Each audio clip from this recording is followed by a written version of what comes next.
friends, and welcome to 1000 Words, Stories on the Way. My name is Matthew Clark, and I hope that you're doing well this week. There are a couple of things I want to mention real quick. One is that my friend Lancia Smith runs a quarterly online magazine called The Cultivating Project, and the winter issue is up right now, just a little while before the spring issue comes out. There are so many amazing writers that I admire who contribute each quarter. Malcolm Geit, Amy Lee, Chris Camille, Sarah Clarkson, Lanier Ivester, who's speaking at Cofferstowe this summer. I'm really honored to be a part of that group, and there are several more. The point is, everybody is contributing like really excellent stuff.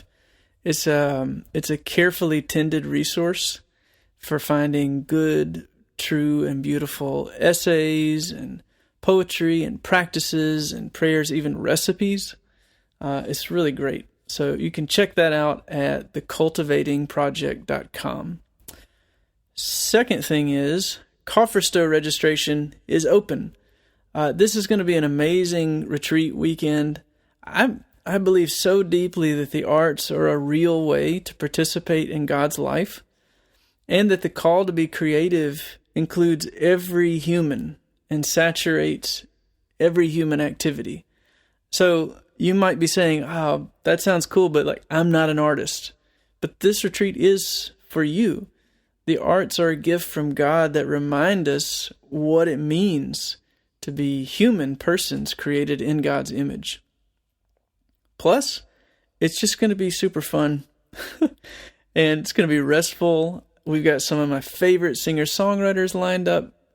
One of my favorite writers and speakers, Lanier Ivester, will be there, like I've said.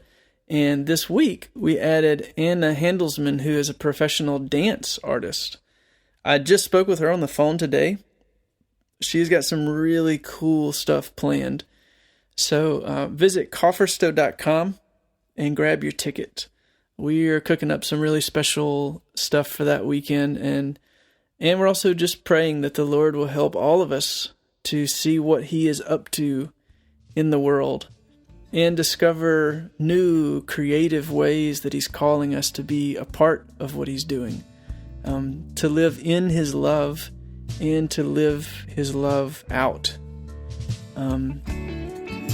Lastly, next week's episode will be a special Cofferstowe podcast. I'm going to share one of the talks from 2016's Cofferstowe retreat that was given by singer-songwriter Krista Wells. It was called Imagination, Seeing the Far Side of the Mountain. It's never been published online, so I'm really excited for you to hear that. It's going to be really special. Okay, so this week, at the suggestion of my brother Sam, I'm sharing a piece about how the word obedience went from being kind of a bad word in my imagination, and how it became a beautiful word.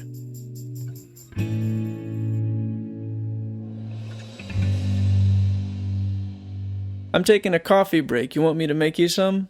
My brother Sam asked. Definitely, I replied.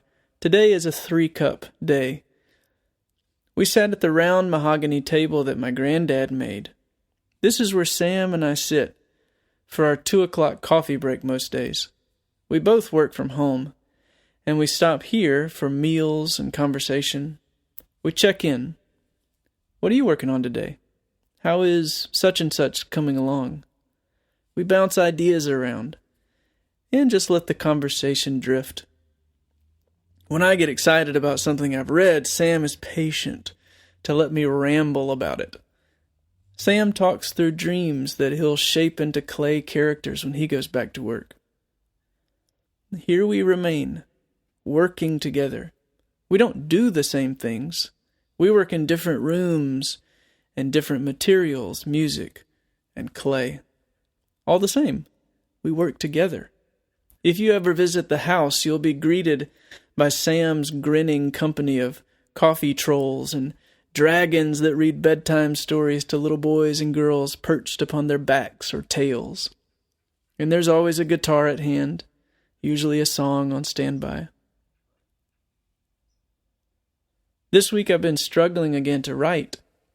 I wrote half the day yesterday and deleted every word in the end. When today's coffee break was over, I complained to Sam that I had nothing to write about for the podcast. What should I write about, Sam? And he said, well, you know how some really good words have gotten a bad feeling attached to them? Like obedience, for instance. I do know, actually.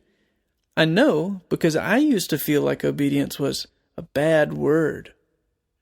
Here's what the word felt like to me for most of my life.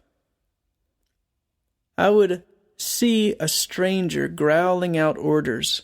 We're not on the same team.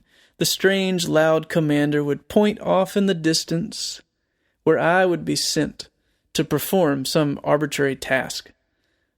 It would be a task that made no sense to me, that I cared nothing about, and that I would inevitably make a fool of myself failing to do well.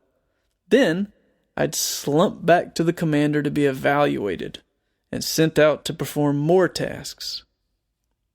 Obedience was a word that signaled isolation and embarrassment. I knew I was supposed to obey, but I couldn't find any way in my imagination for obedience and joy to cohere. So the liturgical prayer that lodged in my memory from church growing up, "Free us for joyful obedience," was memorable for all the wrong reasons. It was stuck in my mind because it seemed like a non sequitur. I couldn't make sense of it. How in the world could you plant isolation and embarrassment in the ground and joy be the fruit? For years I took it on faith that there just must be something I was missing. I was willing to entertain the possibility that the ancient tradition of attaching joy to obedience held a truth about life that I didn't yet know. As I've gotten older, I've found that it's pretty much always true that when some long-standing teaching of Christianity doesn't make sense to me, it's an invitation to investigate and discover some harmony my ears hadn't known to listen for. Maybe the seeming non sequitur was really a forgotten interval with astonishing overtones.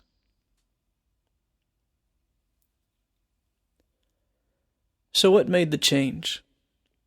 Well, it was a passage I had read and heard many times. The Gospel of John, chapter 15, the vine and the branches. Here's how it starts. Jesus says, "I'm the true vine. My Father is the gardener. He takes away every branch that does not bear fruit in me. He prunes every branch that bears fruit so that it will bear more fruit. You are clean already because of the word I've spoken to you. Abide in me, and I will abide in you. Just like the branch cannot bear fruit by itself unless it remains in the vine, so neither can you unless you remain in me." Gardens and fruit and a lot of talk about abiding. Whatever abiding means, it means to be close to someone, like living in the same house. There's more than proximity. There's literal, ongoing physical contact. Branches aren't just near a vine. They're touching it. This is about being lovingly bonded to another person. Jesus goes on, "I am the vine, you are the branches. The one who remains in me, and I in him, bears much fruit, because apart from me you can accomplish nothing. If anyone does not remain in me, he's thrown out like a branch and dries up. And such branches are gathered up and thrown into the fire and are burned up." So, there's a kind of transfusion of life going on here. The sap is being intravenously fed to the branches that would otherwise be withering apart from the vine. So far, so good. But it was really the next part that dislodged my sad associations with the word obedience. Jesus says, "Just like the Father has loved me, I have also loved you. remain in my love. If you obey my commandments, you will remain in my love, just like I have obeyed my Father's commandments and remain in his love. Okay, let me stop here. So far we've got abide or remain, right? How do we abide? By obeying. Obeying what? Jesus' commandments. Okay, what comes next? Jesus says, I've told you these things so that my joy may be in you and your joy may be complete. Well, there's my old hang-up. Jesus says this is all about joy. Abiding leads to obeying, leads to commands, which lead to joy? So what's the command? My commandment is this, to love one another just like I've loved you. No one has greater love than this, to lay down his life for his friends. You are my friends if you do what I command you. I no longer call you slaves because a slave doesn't understand what his master's doing. But I've called you friends because I have revealed to you everything I heard from my Father. Wait, so obedience is about friendship? And abiding is just something the Father and the Son do? And now we've been elevated from slaves outside of their family business to friends and children who are participating in it? I had always thought obedience meant to be sent away from God. Jesus says no, it's to be bonded to him. I'd always thought obedience was to be told to go over there and do some random task. Jesus says no, it's to be invited over here to do with God what he's already doing. I thought obedience was something slaves had to do for slave drivers. Jesus says no, it's something friends do together for one another. I had thought it was a trap set to embarrass me. And Jesus says, no, you're already clean. Obedience is when you have a place in a family where you bring your gifts to bear. It turns out joy and obedience do belong together because obedience is ultimately about being together with the one who died for his friends. One who invites any and all to come live with him, to join the family business. Obedience is to be made a real participant in the beautiful life of God, to go where he goes, to do with him what he's already doing.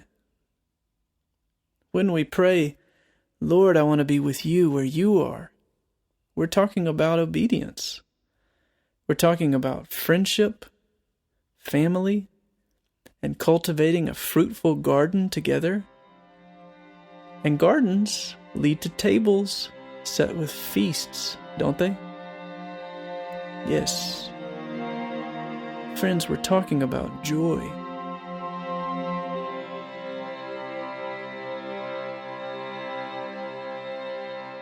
I'll close this week with a single sentence. The sentence that once seemed like it was impossibly attempting to bind two things that I could not imagine dwelling together in the same household, but have since been reconciled and made one. Here's the sentence. Here's the closing prayer. Free us for joyful obedience. That's all for this week. Thanks for listening. Please visit thecultivatingproject.com. And I hope you'll register and join us for Cofferstowe over at Cofferstowe.com. It's going to be a super fun weekend. You should be there. Also, if you're enjoying this podcast, please leave a review on iTunes. And I think that's all. Thanks again, and I will see you next week.